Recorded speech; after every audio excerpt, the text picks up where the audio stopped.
Iran में 9 पाकिस्तानी शहरी कत्ल कर दिए गए। मुसल्लह अफराद की फायरिंग से 3 पाकिस्तानी जख्मी भी हुए हैं। तमाम पाकिस्तानी बलोचिस्तान के शिमाली इलाका जात से मुल्हिका सरवान में कत्ल किए गए। ये वाकया गुज़श्ता शब ईरान के सरहदी इलाके सैरकान में पेश आया। जाम हक होने वाले 2 अफराद की शनाख्त उस्मान और अशफाक के नाम से हो गई है।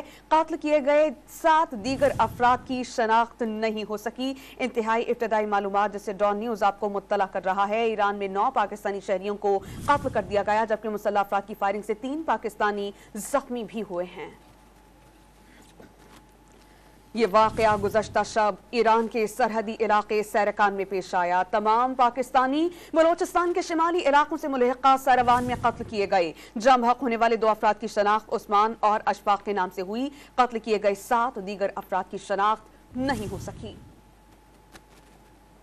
ईरान में 9 पाकिस्तानी शहरी कत्ल कर दिए गए। मुसल्लह अफराद की फायरिंग से 3 पाकिस्तानी जख्मी भी हुए हैं। तमाम पाकिस्तानी बलोचिस्तान के शिमाली इलाका जात से मुल्हिका सरवान में कत्ल किए गए। ये वाकया गुज़श्ता शब ईरान के सरहदी इलाके सैरकान में पेश आया। जाम हक होने वाले 2 अफराद की शनाख्त उस्मान और अशफाक के नाम से हो गई है। कत्ल किए गए 7 दीगर अफराद की शनाख्त नहीं हो सकी।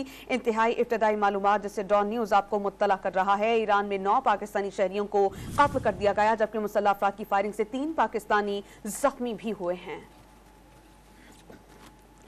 ये वाकया गुज़श्ता शब ईरान के सरहदी इलाके सैरकान में पेश आया। तमाम पाकिस्तानी बलोचिस्तान के शिमाली इलाकों से मुल्हिका सरवान में कत्ल किए गए। जाम हक होने वाले 2 अफराद की शनाख्त उस्मान और अशफाक के नाम से हुई। कत्ल किए गए 7 दीगर अफराद की शनाख्त नहीं हो सकी।